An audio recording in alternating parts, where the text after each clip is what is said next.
જય સ્વામિનારાયણ। તારીખ 4/10/2025 આસો સુદ 12 શનિવાર। એક વખત ગામ નિંગાળાના આહિર હરિભક્ત ગોપાલભાઈ ગાડું જોડીને ગઢડે શ્રીજી મહારાજના દર્શન કરવા ગયા, ત્યારે ગાડે જાંબલા બળદ જોડ્યા હતા।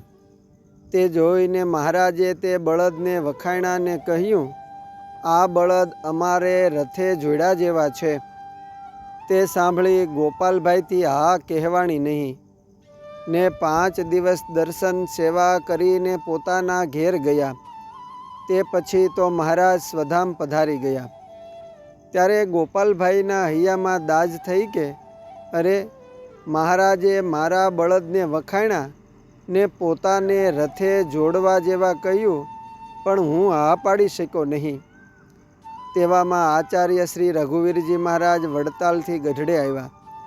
તે સમાચાર નિંગાળે થયા ત્યારે પોતે બળદ લઈને ગઢડે આવ્યા ને રઘુવીરજી મહારાજને તે શ્રીકૃષ્ણાર્પણ કર્યા ને બોલ્યા કે આ બળદ મહારાજને આપવા હતા પણ અપાણા નહોતા।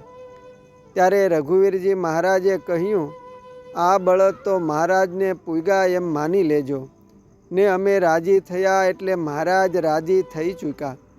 તે સાંભળીને પોતાને શાંતિ થઈ ને ઘેર નિંગાળા આવ્યા।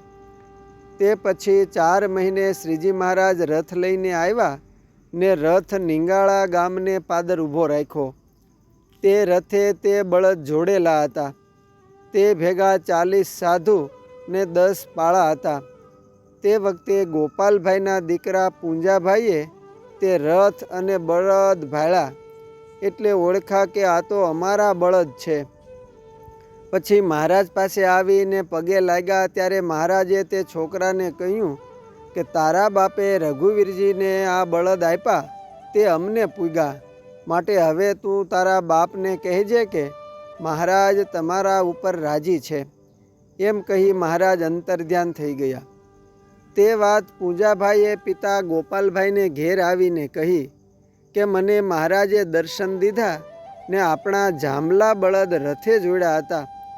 તે સાંભળીને તેના બાપે જાણ્યું કે આચાર્ય શ્રીની સેવા કરે છે તે શ્રીજી મહારાજ માની લે છે ને પ્રગટ પ્રમાણ સ્વરૂપે શ્રીજી મહારાજને મળે છે। અસ્તુ જય સ્વામિનારાયણ। શ્રી હરિચરિત્ર ચિંતામણી ભાગ 3 માંથી।